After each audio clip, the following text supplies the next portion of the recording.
Nagalit ang maraming pasahero sa LRT Line 2 kaninang umaga dahil sa limitadong biyahe ng tren nang wala man lang daw pasabi. Nakatutok si Jamie Santos.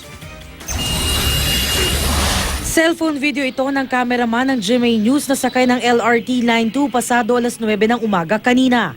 Pababa na sana sa V-Mapa Station ng mga pasahero nang biglang namatay naman ang ilaw.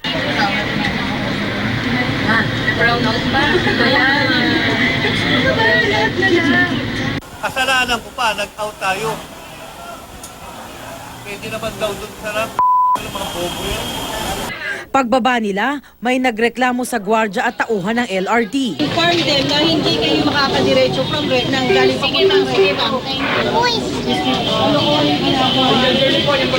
Uminit ang ulo ng mga pasahero dahil ang biyahe kanina ng LRT mula Santolan hanggang V-Mapa stations lang at pabalik. Kwenta!